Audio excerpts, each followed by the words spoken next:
திருக்குறள் குறள் எண் 361 முதல் 370 வரை. பால் அறத்துப்பால். இயல் துறவறவியல். அதிகாரம் அவா அறுத்தல்.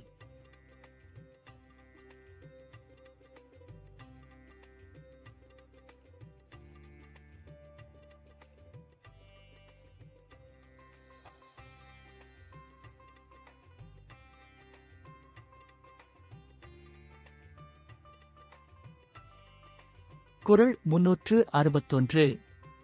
அவாவென்ப எல்லா உயிர்க்குமென் ஞான்றன் தவார் பிறப்பீனும் வித்து.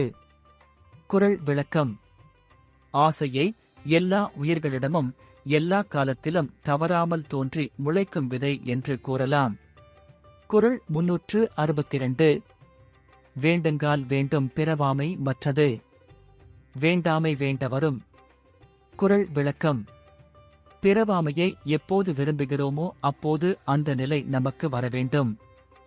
ஆசையற்று இருப்பதை விரும்பும்போதுதான் அந்த நிலை நமக்கு உண்டாகும். குறள் 363. வேண்டாமை என்ன விழுச்செல்வம் ஈண்டில்லை ஆண்டும் அஃதுப்பதில். குறள் விளக்கம். எந்த பொருளையும் விரும்பாமல் இருப்பது போன்ற சிறந்த செல்வம் இப்பூமியில் வேறு ஒன்று இல்லை. வான் உலகத்திலும் இதற்கு ஒப்பானது இல்லை. குறள் 364. தூய்மை என்ப தவாவின்மை மற்றது. வாய்மை வேண்டவரும். குறள் விளக்கம். தூய்மை என்பது பேராசையற்ற தன்மையாகும். அத்தூய்மை வாய்மையை நாடுவோர்க்கே வாய்க்கும். குறள் 365. அற்றவர் என்பார் அவாவற்றார் மற்றையார். அற்றாக அற்ற திலர். குறள் விளக்கம்.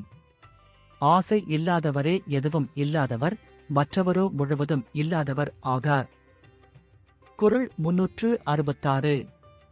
அஞ்சுவதோறும் அரணே ஒருவனை வஞ்சிப்பதோறும் அவா.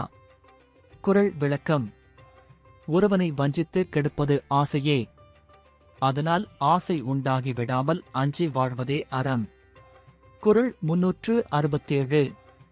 அவாவினை ஆற்ற அறுப்பின் தவாவினை தான் வேண்டு மாற்றான் வரும்.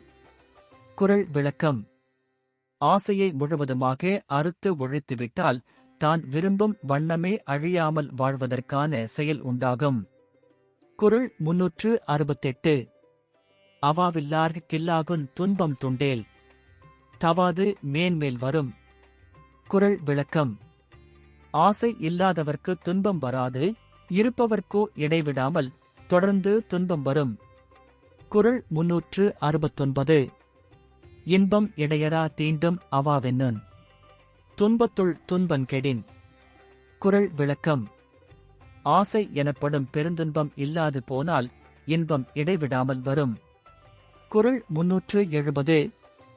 ஆறா இயற்கை அவானைப்பின் அந்நிலையே பேரா இயற்கை தரும். குறள் விளக்கம். இயல்பாகவே எழும் அடங்காத பேராசையை அகற்றி வாழும் நிலை நீங்காத இன்பத்தை இயல்பாகவே தரக்கூடியதாகும்.